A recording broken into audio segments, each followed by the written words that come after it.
everyone. This is 15 days study plan for animal physio to crack CSI or NET GRF. Just in 15 days of revision and the systematic study, you can complete your system physiology, animal physiology. So let's go.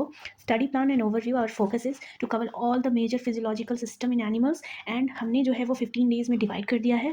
Basically CSI और net के लिए हमें mechanism और regulation human physio का ज़्यादा पढ़ना होता है. सो आपको रेगुलेशन अच्छे से कवर करना है इन डायग्राम्स एंड फ्लो चार्ट के अकॉर्डिंगली एंड फोकस करना है मैकेनिज्म और रेगुलेटरी प्रोसेसेस पे हमें अंडरस्टैंड करना है. और हमें ज़्यादा से ज़्यादा अगर हम रेफरेंस बुक यूज़ कर सकते हैं तो हम गाइटॉन एंड हॉल शेयरवुड का बुक यूज़ कर सकते हैं जिसमें और उसमें बहुत सारे क्वेश्चंस भी दिए हैं ताकि हम अच्छे से कवर कर सकते हैं. राइट. सो स्टडी प्लान हमारा डे 1 से डे 5 तक क्या होना चाहिए. पहले दिन हमें इंट्रोडक्शन पढ़ना है एनिमल फिजियोलॉजी का. सबसे पहले होम्योस्टेसिस एंड फीडबैक मैकेनिज्म को कंप्लीट करना है हमें डे 1 में. सो डे 2 में हमें सर्कुलेटरी सिस्टम स्टार्ट करना है. उसमें हमें हार्ट का सर्कुलेटरी सिस्टम पढ़ना है, ब्लड पढ़ना है और ब्लड प्रेशर पढ़ना है, cardiac cycle and ECG. So heart का रेगुलेशन इज़ वेरी इंपॉर्टेंट. उसमें हमें रेगुलेशन ज़रूर से पढ़ना है और उसको याद कर लेना है. Blood pressure is also very important and cardiac cycle जो कि मस्ट है, क्वेश्चन आना ही आना है. सो कार्डियक साइकिल भी हमें कवर करना है. सो डे 3 में हमें ब्लड फिजियोलॉजी पढ़ना है, कॉम्पोजिशन एंड इम्यूनिटी से रिलेटेड टॉपिक पढ़ना है जो कि हमें कॉम्पोजिशन पे ज़्यादा ध्यान देना है. एंड डे 4 पे रेस्पिरेटरी सिस्टम को कंप्लीट करना है. उसमें हमें क्या पढ़ना है, mechanism of breathing.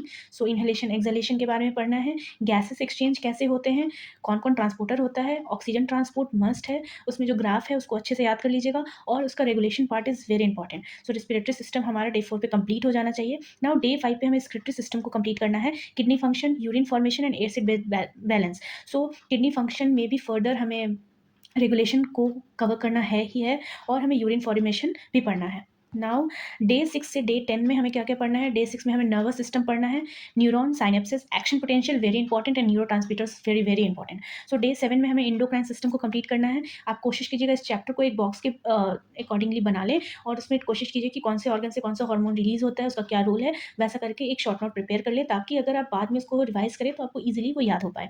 Now feedback mechanism very important and hypothalamus pituitary axis हमें पढ़ना है. ठीक है. डे 8 में हमें मस्कुलर सिस्टम में muscle type, contraction mechanism very important और एक्टिन, मायोसिन, स्लाइडिंग फिलामेंट ये सब जो है वो हमें पढ़ना है. न्यूरोमस्कुलर जंक्शंस पढ़ना है. डे 9 में हमें डाइजेस्टिव सिस्टम कंप्लीट करना है.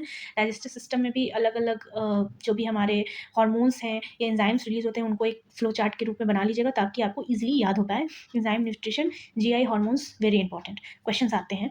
डे 10 में हमें reproductive system, male and female physiology और हार्मोनल रेगुलेशन को कंप्लीट करना है. सो बेसिकली CSIR नेट के लिए हमें क्या करना है, हमें सबसे पहले तो एक उसका रेगुलेशन पार्ट और मैकेनिज्म वेरी इंपॉर्टेंट है, इसी से रिलेटेड क्वेश्चन आते हैं. तो एक काम करिएगा, जब आप चैप्टर शुरू करने जाइएगा उसके पहले आप 11th का NCERT को एक बार अच्छे से रीड कर लीजिएगा और उसके बाद आप जो है वो इसके कंटेंट को पढ़ना शुरू करिएगा.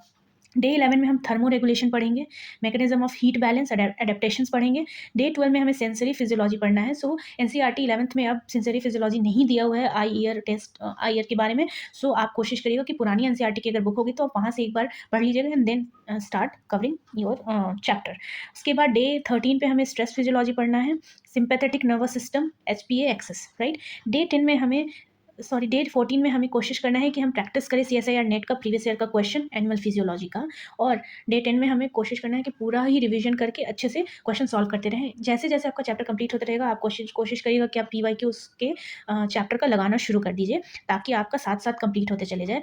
जो भी रेगुलेशन का पार्ट होगा आप उसे फ्लो चार्ट के में बना लीजिएगा और उसके अकॉर्डिंग ही पढ़िएगा.